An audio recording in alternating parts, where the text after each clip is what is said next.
Everybody wanna be famous, everybody wanna be in movies, everybody wanna have groupies. If you don't like me, you can sue me. Ain't nobody praying for a kid like me. Been in the burbs and I seen these streets. I've been up late when a kid gon' sleep. I don't need a bag, just cop Nike, so please pray for me and don't hate on me.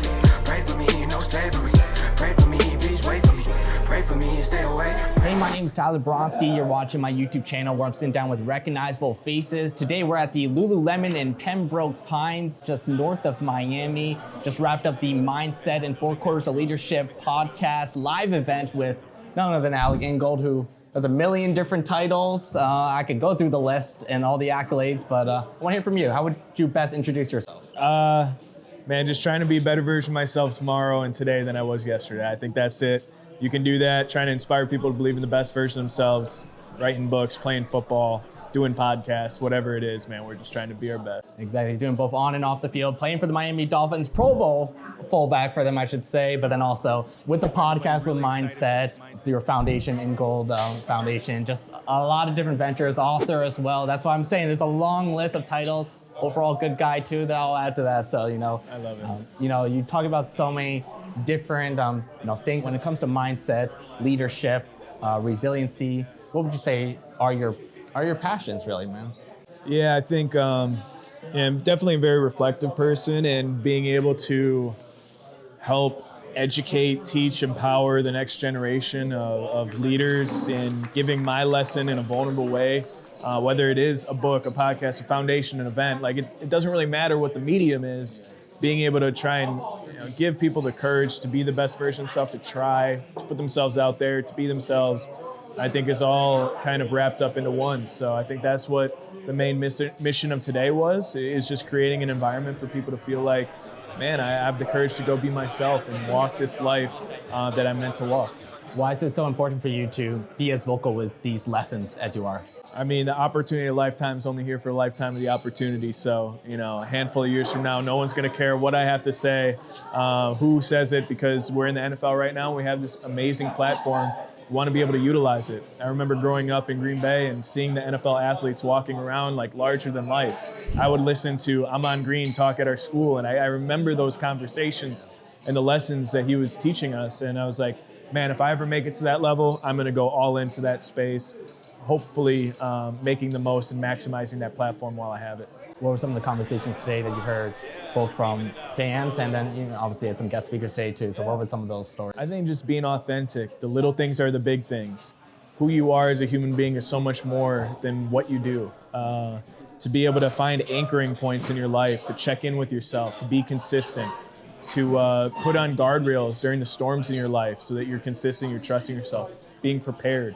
I think those are a lot of the lessons that a lot of leaders stepped up today to share.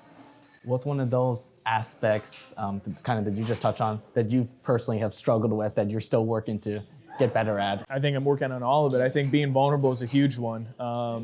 In building authentic relationships, right? Being yourself consistently so that you can positively reinforce some of those great actions by teammates, other people you're with, and also keeping people accountable. Not always being the most liked guy, but being that Kobe or the Michael Jordan that's just a true leader that demands greatness out of the people around them. I think those are all things I'm working on a daily basis.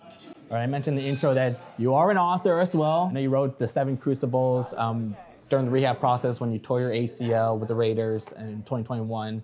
What was that process like for you to take those lessons that are up in your head and those experiences and actually put it into words? It was really inspiring, man. It was a lot of hard work, but I was reading a lot of those books during the injury process. Ryan Holiday, Stoicism, any self-help book that I could put my hands on. I'm like, man, coaches are talking about the same thing on a daily basis that we're around. Like, why don't we write a book? I felt like I had the answers to the test on how to be a better human being, a better fullback after that ACL injury than before. I might as well write it while I'm going through it. Yeah. So just was really, raw emotion on that lonely place on that rehab table, trying to get back to walking, trying to find a new job, trying to be the best version of yourself, and being able to write those stories along the way while you're really going through it, I hope helps anybody else that has adversity in your life and trying to overcome it. Yeah, love it. Last main question for you, then we'll get some fun questions to wrap it up. But you've been very open about also your, being adopted and what that impact has had on your life. I remember last year you did something with like the NFL on their Instagram, And you mentioned in the post about how adoption has been your superpower. What did you mean by that? I think that being unique, having a little differentiator in your life, I feel like it allows you to truly own, who you are. I think adoption can be seen as a core trauma of abandonment, of rejection, of all of those things. But if you lean into that and find on that flip side the loving and supportive family that you have, the opportunity to blaze your own trail, to have your own skill sets, to develop them, have these weaknesses that could be seen as weaknesses and flipping it into a strength, man, what else can stop you? So I think that's a little piece of my adoption story. Thankfully, having a very tight-knit family that adopted me, my forever family, I was able to find it.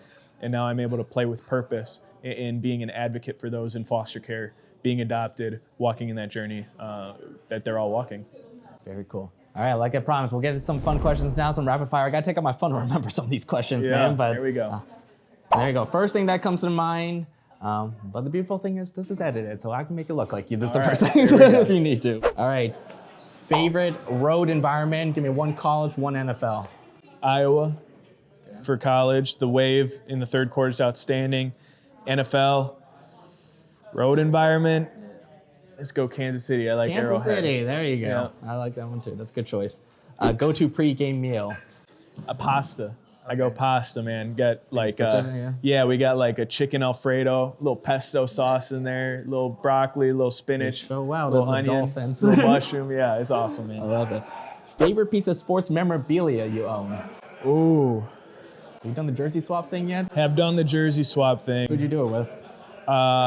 Jonathan Taylor, blocked for him in college, an Yes. outstanding running back.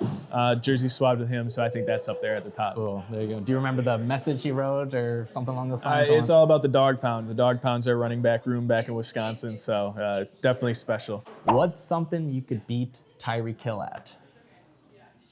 I'm guessing you're not gonna say running. Not running, not football, not, let's see, maybe hitting a blocking sled. I think that might be it. Yeah, but he might be better at me than that too. We'll have to see. We'll put it to the test. Yeah, absolutely. Okay, we had your content guy earlier today, right, from the Dolphins. Maybe make that happen. Yeah. So, best leaders you've played with in your career? I think Jason Witten was outstanding. Derek Carr, Tua Tagovailoa, Teron Armstead. What's a characteristic that you think ties? I think they're Golden. themselves. I don't think they've found their leadership voice and they don't try and be anything that they're not. And I think that authenticity, finding your voice as a leader, I think that helps you gain as much respect as anything. Awesome. Favorite Mike McDaniel-ism? So obviously like a quirk about him, a saying, thing he does. I like his quote on competitive greatness, being at your best when your best is required. That's like the inspirational deal to him. Yeah. I know that he's into the Daily Stoic with Ryan Holiday, so we're both on that stoicism train. So those are two things. I also like how he just answers questions however he feels like he wants to. Yeah. Like in It's the good for pressers, him. He's a good soundbite machine, yeah, for sure. 100%. Love it from that standpoint. You spoke to Justin Fields on the side. It seemed like you said to him to stop running the ball. Did you kind of knew that's what the game plan was for them going into the game, or? No, I just wanted him to stop scrambling. And it was pretty irritating because he didn't listen at all. He didn't take the coaching. All right, what's a TV show you could constantly binge and never get sick of? Ted Lasso, for sure. Ultimate positivity. Are they making another one? Yeah, they're making a season 4, I thought they were Coach. concluding after that last season. I thought so, too. Which was a good ending. For that, Yeah, I loved it. favorite team win in your NFL career? So whether Raiders, Dolphins, a team win that really stands out. I think this last one, going up on the road to Foxborough. I ain't gonna admit I'm a Patriots fan. Which We I was needed wondering it, if I was Coach. gonna mention that. Back was on the wall, and we needed it. And Foxborough's a tough place to play. So Yeah, it I is. was glad we were able to come out with that one. You got a new celebration for next time? Are you ready to go? Hopefully, I have a little bit more energy than There last you go. time. Maybe Fair. not a 17-play drive. That's before this fair. next one. All right, I had this question. I'll still ask it anyways, because I thought maybe Raheem might be here. So I was going to ask you, because I know you're close with him. Can you name all the NFL teams he has played for in his career? There's 7 of them. 2 of them practice squad. This is like a good social media clip one. So, Dolphins, do you Eagles. mind times with the Dolphins? Both times with the Dolphins, Okay. yeah. Dolphins, Right. Eagles, Ravens, Yep. Browns, 49ers. Those are the main ones. You got He's two got random 2 more. ones. One's in your division. One's in our division? Yeah, but it's practice squad. I'll admit that. Two of them were practice squad. One's in your division. This was practice squad. I don't know the other two. I got 5 out of 7. Jets, practice squad. Wow. And Bears. So. Okay, Bears. Yeah. Jets, I had no idea. Yeah, I didn't think you'd get Jets. I 5 out of 7. I didn't think you'd get Jets or Eagles, the 2 practice squad ones. That was good. All right, last one. I know in your rookie year, this is what I read at least, you secured an internship with Oracle. What were you going to do in that internship? So going into my senior year of college, I was not on any NFL draft scouting boards at all. And I was like, okay, I got to figure out what I'm going to do when I graduate. So before that senior year, I went through the interview gauntlet, ended up getting a job offer from Oracle. So I accepted it with like a contingency of like, hey, if the season goes well, if training camp goes well, all these things go well, I might not need that job anymore. So literally, I sat down, accepted the job with Oracle, accepted the offer, and then played that whole senior year, ended up playing well, get invited to the combine, all that stuff. I'm like, hey, I still didn't get drafted. Right. So, hey, hold that spot for me down in Austin, Texas. Go to training camp with the Raiders, end up making the squad, and I was able to call him and be like, I don't need that job anymore. I appreciate it. And I don't think you will. No burning bridges, but I don't think you'll need that job to update the resume anytime soon. So, Alec, thank you, man. Appreciate it. Thanks. Appreciate the time. Pray for me and don't hate on me. Pray for me and no slavery. Pray for me, please wait for me. Pray for me and stay away, no meat. Now I be on a Peter. Whoa, whoa. Only weakness that I got is a cheese. Whoa.